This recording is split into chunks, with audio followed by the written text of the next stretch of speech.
Good morning. I've been getting a lot of requests for a brow tutorial. It's actually quite simple, so I'm going to show you how I do my brows.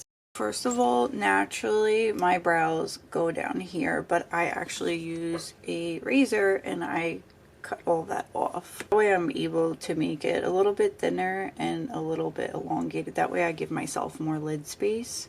I always use a really strong extreme hold brow gel, and lately for probably the past year I've been using Combat Gel, their brow gel, and it looks like this. It has a little cover. You can get it on TikTok Shop, or they also have a website. The other option is the Rare Beauty brow gel, which I'm actually going to use and I'll show you. I'm actually running out of this, so I have to buy another one because it's so good, but I go like this and I rub it through my brows and then I will comb them and shape them into place, which I basically do like this. Kind of make them a little bit thinner and just shape them. And I want this end piece to go up as much because I don't want my brow to go down. I want it to go straight that way as much as I can. This part I will flip upwards. I grab a palette, whatever's in front of me, and I kind of just wind myself. I'll tap it a little bit to see if it's dry, and then I take my powder puff and I want to make sure that skin is nice and dry so that when I go over it with a brow pencil it'll go on nicely, because if it's has a shine to it or it's a little bit wet, it's not going to go on. Two brow pencil options I usually use the Precisely My Brow. I use shade 4.5, or I use the Morphe brow pencil in Chocolate Mousse. That was a really ultra fine tip, which I love.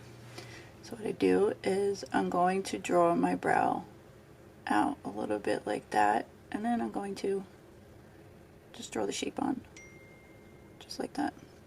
And then I'm going to kind of fill in the gaps of where it looks like it needs to be filled in. And usually I just leave it just like that, or sometimes I'll go in with, this is my favorite brow pen, it's the Lift and Snatch by NYX, and I will fill in some hairs right here really lightly, just like that. And sometimes on the bottom here I have some sparse areas.